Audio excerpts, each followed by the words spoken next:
video and subscribe to the channel, guys. Appreciate the support. People like me and Tucker Carlson, we're saying, oh, no. We're done voting for you and supporting you. We are sick and tired of you because you're liars. Don't go out and give your tough talks on Fox News with a bunch of propaganda BS and throw the red meat garbage. Trump's serious about this. He's not walking away looking like a loser. Jonathan Conrickus, we had a little exchange on X this week. So I was a little bit surprised by the tone you took with me. Here's Morgan to stop peddling lies, propaganda, and libel against the only democracy in the Middle East that is keeping jihadists at bay. So I guess my first obvious question is, why the fuck do you keep coming on my show? It's really getting tiresome, Pierce. If you're not going to talk about Iran, I'm just going to log off. Come on. I don't give a monkey's what you want to do. If you want to log off, log off. All right, well, log off. Fine.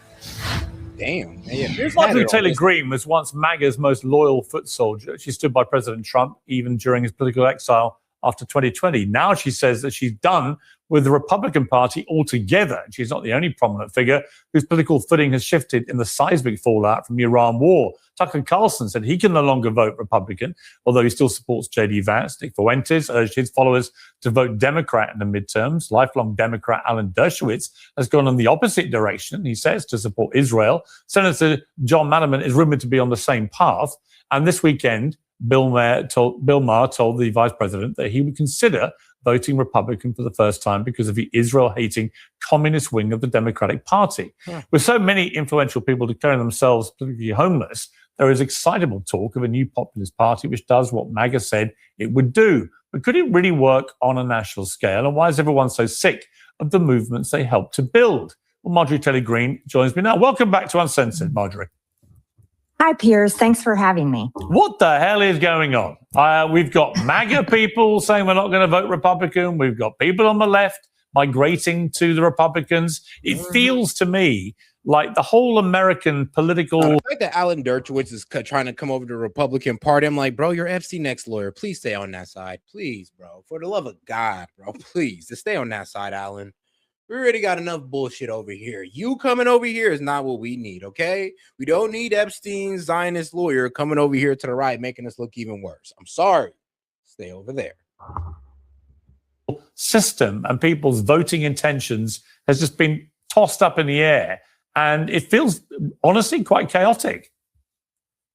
Well, I'm sure it does feel that way, but for most regular Americans, they've begun to really see through Washington and the failures of both parties, Republican and the Democratic Party. For me, I was honestly never a Republican Party person. Most people don't realize that I had never even been to a GOP county meeting before I entered one and declared I was running for Congress. So I was always, when I served in Congress, I was always there more to hold my own party accountable to what they promise and say they will do out on the campaign trail versus how they actually govern when they're in power. For example, we are totally and completely fed up with funding foreign wars and regime change and having to basically our military to be used to benefit other countries. But there's other very important issues that are constantly ignored by the Republican Party. One of them is the cost of health insurance, which is outrageous. That's something I heard about from my constituents from every walk of life, whether they were in the lower income portion of my district or even in the higher income portion of my district. But there's also extremely important things, and that's fiscal responsibility. Both parties have failed over and over again. It's constantly blowing the budget, plunging the American people in debt to the point, Piers, the one thing that is really starting to upset me is coming up in 2032, Social Security is literally going to be insolvent and bankrupt. Yeah. And it's just outrageous that Republicans constantly I mean, we do spend a lot on. So actually, yeah, Social Security is our top expenditure. We spend like the most of our tax revenue on Social Security. I mean, here's a problem with it. One, it's still set to run out. And I mean, like two, it is kind of a crazy wealth transfer from the youth to the older generation. It's kind of wild because, you know, It's supposed to be the older generation that makes a better future for the youth, not the youth making a better future for the older generation. I'm just like, yo, yeah, we kind of got it backwards. Like the way these old guys got it set up, they got us taking care of them. And they're supposed to be making sure they make a better America for us. Got it backwards out here, man. Call themselves conservative, yet when they're in power and they're governing, they are some of the biggest spenders. Their policies promote big government, such as things like promoting AI, promoting control over your information, backing data centers that no one wants built next to their property. And then also, you know what's so crazy about that too? Like the data centers, bro. Apparently, Kevin O'Leary is trying to say that everybody who disagrees with the data center is a Chinese agent. They're funded by the Chinese. Like, bro, even went on to investigate a little. What was it? It was like a little what was it, like an agency that was pretty much exposing how bad these data centers were on the American people, especially the residents living around the data centers. You know, like water shortages, electric shortages, and weird like a weird buzzing and all through the day and in the middle of the night. And Kevin O'Leary, instead of like actually reading into this, he just said, oh no, they're being paid by the Chinese. And it's just like, bro, I said this when he was debating Tucker Carlson on the AI subject or on these data centers. I was like, bro, don't turn America into China trying to beat China, bro. Okay. Like, come on now. They're some of the biggest supporters of the giant lobbyists like Big Pharma and the military industrial complex. So people like me and Tucker Carlson, the reason why we're saying, oh, no, we're done voting for you and supporting you. And I can say that big time because I actually came off the bench, went into Congress and tried really hard for 5 years and supported the Republican Party with millions of dollars. We're saying that we are sick and tired of you because you're liars. And so what we're trying to do is really get the message out loud and clear that the American people have been betrayed. The Republican voters have been screwed over. And anyone that really cares about America First policies are being cast to the side. Oh, God, you have any questions, comments, jokes, or disagreements? Feel free to super chat it in. I'll be happy to read it out loud and engage with it, guys. But you know I'm running the show, so appreciate the support. And make sure to double tap that screen and like the video or subscribe to the channel, guys. But like I said, I will only be able to engage with your question if you're super chatted in or if you become a member, like a member. Shout out to the members. You know I love you guys. While it's business as usual in Washington. Has Donald Trump, in your eyes, has he betrayed the MAGA movement? I mean, by going into such a massive war with Iran, by going against everything he campaigned on, not to do that kind of thing, by not being as transparent with the administration with, say, the Epstein files as they vowed to be before the election, by not taking care of cost of living. You could argue the tariff wars and then the war in Iran, all these things have all contributed to a failure to deal or bring down most prices. I mean, let's be real. All this Iran war did was skyrocket prices. Like, remember, before the Iran war, we were at 2.4 inflation. Now we're at 4.2. And wages are only at 3.6. So once again, we're kind of in the hole, guys. And we weren't in the hole before this war. Our wages was actually outpacing inflation, which is what we wanted. We needed a long time like pattern of that. And because Trump went into this war, we kind of walked backwards on digging ourselves out of this lost buying power that we suffered from under Biden. And now we've pretty much walked back on some of the progress under Trump. This is why a lot of people are pissed off. Like, I'll be honest with you. It's like he basically walked back to his progress on affordability, getting into the Iran war. America for ordinary people. Which did not give us anything but more problems. Does that constitute, in your eyes, a betrayal of the campaign pledges that Donald Trump made? Yeah, honestly, the tariffs are cool. The problem is, I actually felt what he was doing with the tariffs, to be honest with you. And I know what you're going to say. Tariffs are a tax on the consumer. Well, guess what? The Republicans would have been telling you guys the same thing when you guys rose the corporate tax. So at the end of the day, I'm be real with you. It's okay to tax the rich, I guess, if you're a Dem, but not if you're a Republican. And that's just kind of the weirdness of it. I was just like, okay, so, any tax get passed down to the consumer, any increase in costs, which would be a tax, like you guys raising the corporate tax would be an additional cost on them that they could also pass down to the consumer. So it's like, what? Should we just shouldn't tax them at all by that logic? If, you know, your logic is we don't want to tax them or we don't want to put tariffs because you feel like it's a tax on the consumer. I'm like, not all the time, not in every scenario. But I mean, if that's your argument, then you got to be like that across the board with all taxes. And I know y'all love taxing the rich and making them pay their fair share. So how does that logic work out for you? Absolutely, because I was out on the campaign trail.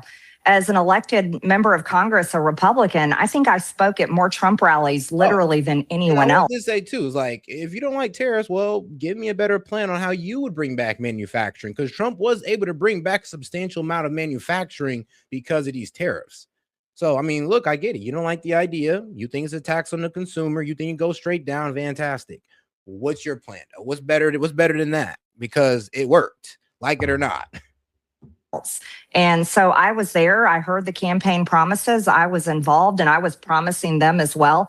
A big one of them, Piers, was every single Republican campaigned against Joe Biden and Kamala Harris and Democrats, attacking them over cost of living, inflation, and affordability. That was one of the big ones. And to me, that's a big pillar of Make America Great Again. My goodness, if Americans can't afford their costs of living and can't afford gas at the pump, can't afford their grocery bills, then that's an utter failure of Make America Great Again. But yeah, the two big ones is the Iran war. We said no more foreign wars over and over again at rally stage after rally stage. President Trump entered office as the peace president, launched the Board of Peace, made himself the president of the Board of Peace with literally no term limits. And then it was weeks later, launched into this war with Iran.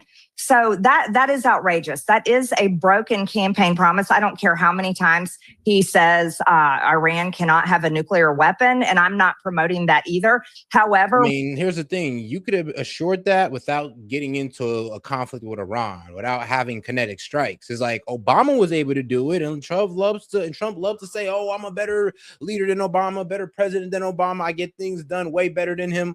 But Obama was able to get Iran to give up their enriched uranium, pretty much concede to only being able to enrich to 3.67%. And, you know, and not cost Americans billions of dollars and, you know, 13 soldiers, and of course, embarrassing us on the world stage. I mean, do you see the problem with this, guys? Like, I know the right likes to sit here and say F Obama and all this good stuff, but I'm gonna be real with you. Obama got it right with the JCPOA in comparison to Trump, especially when we compare the JCPOA to the Memorandum of Understanding. I mean, kind of seems like, Barack Obama kind of gave less of a sweeter deal than the Iranians. I mean, bro, what was it? Trump says $150 billion was given to Iran. Well, under this Memorandum of Understanding, $324 billion will be given to Iran, plus the potential earnings from sanction relief. That is outrageous. That is a broken campaign promise. I don't care how many times he says Iran cannot have a nuclear weapon, and I'm not promoting that either. However, what we have seen this turn into is a war who controls the strait and working on controlling. And here's the thing, Trump, bro, here's the problem. He already, like, his intelligence already told him that Iran wasn't going towards a nuke. They stayed at 60% enrichment, and we can get them to give that away. For some reason, we want to believe Israeli intelligence and now have them drag us into this conflict with Iran. And here's the problem, guys. Like, now after we did Operation Epic Fury, I mean, is the IRGC out of power? No. Do we have the enriched uranium under our control? No. I mean, bro, do we have control of the strait? Hell no. So what do we get out of this besides putting Iran in, a better position in the global stage? Like, oops. Oil prices. It's rigging the market practically every single week in and out while the bombing campaigns happen on the weekends. But you also touched on a big one, Piers, and it is the Epstein files.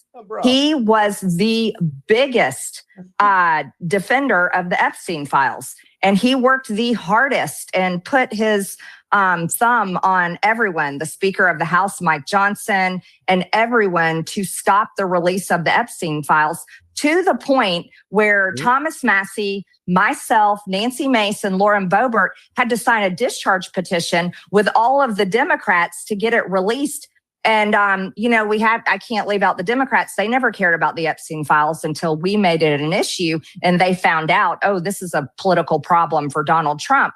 So they don't deserve credit for being a champion of that issue. However, they deserve credit because they actually worked to get the files released. But Donald Trump is still fighting releasing the files. The files are not released.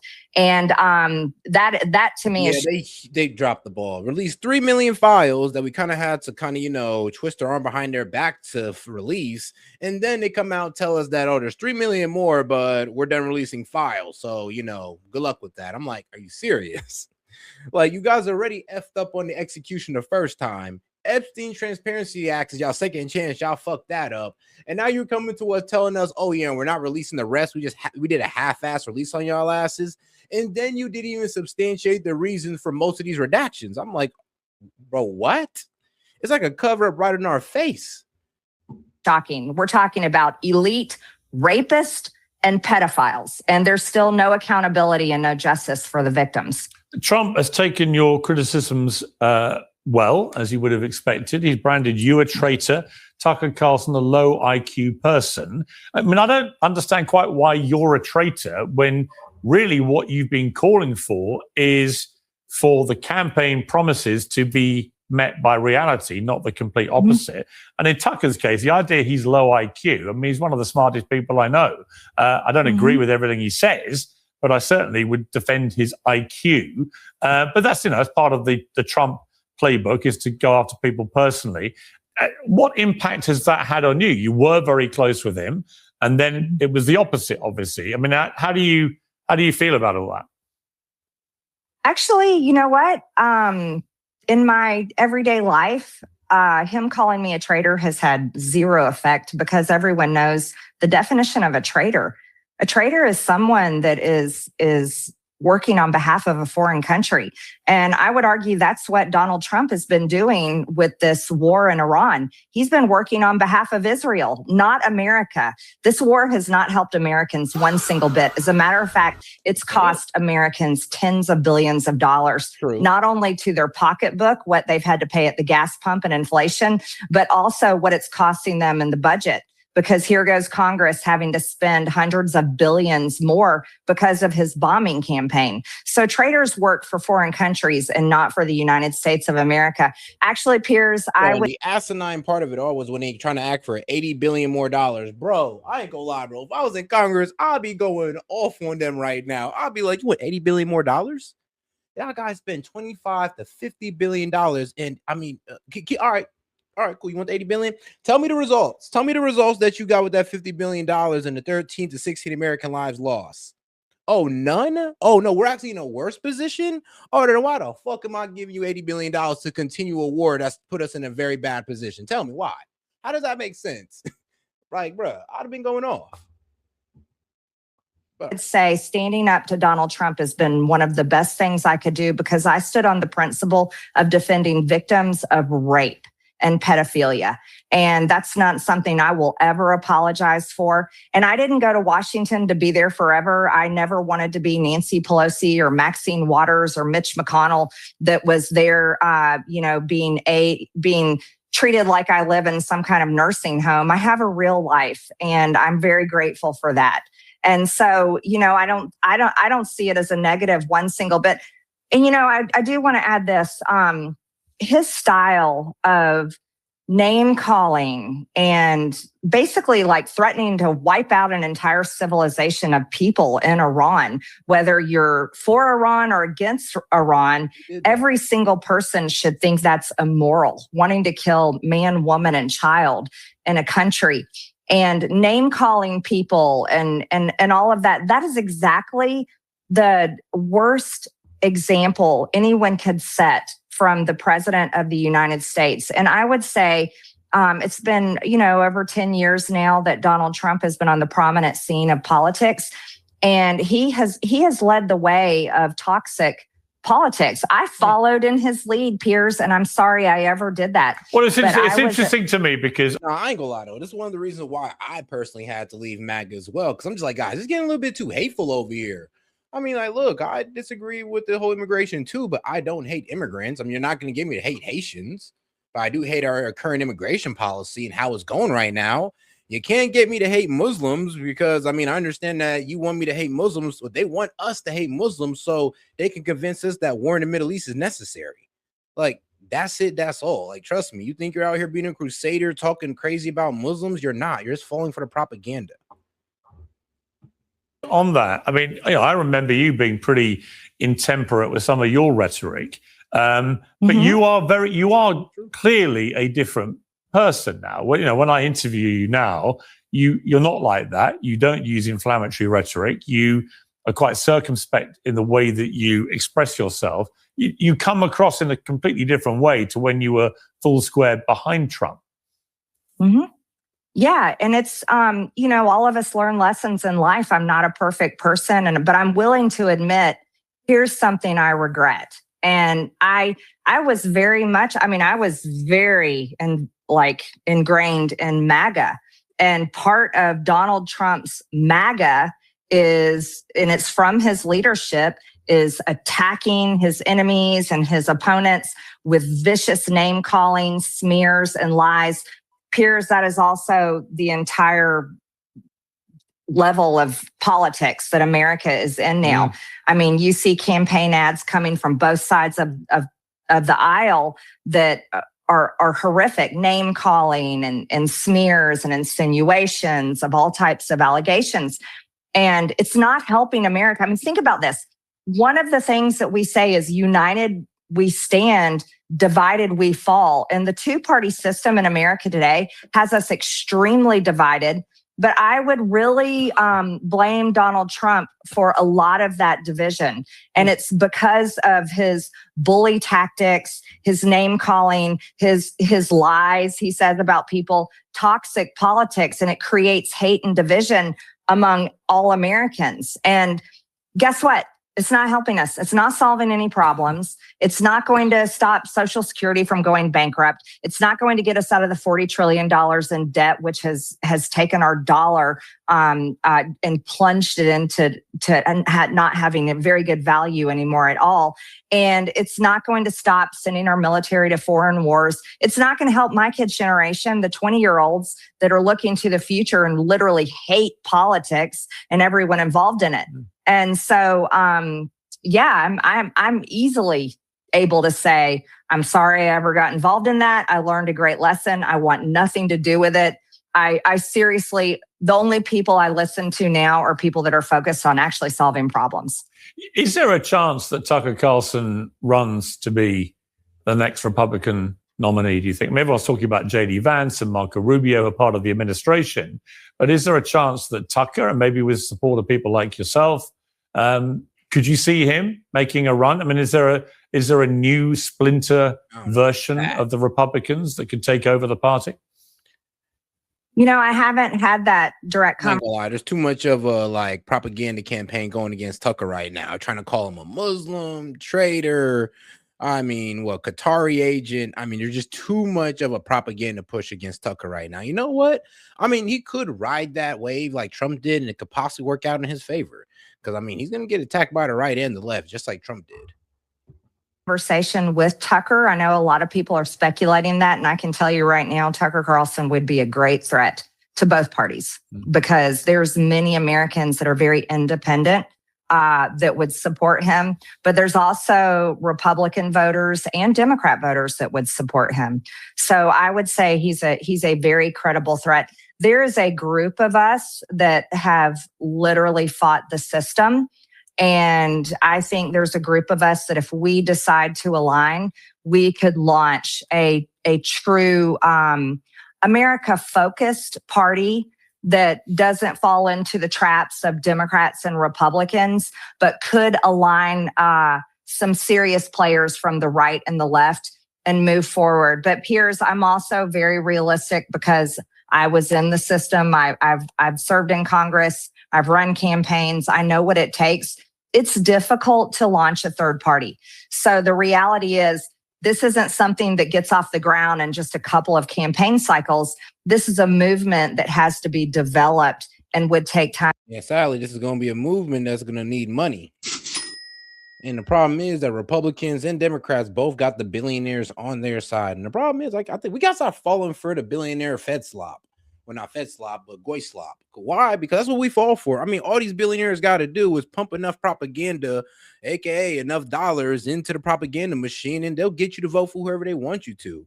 And that's kind of insane how it works like that. You're telling me all a billionaire got to do is pay for enough ads to subliminally mind control your ass and get you to vote for their candidate. That's all they got to effing do. And I'm talking to the boomers because it kind of sounds like that's what they did with Thomas Massey.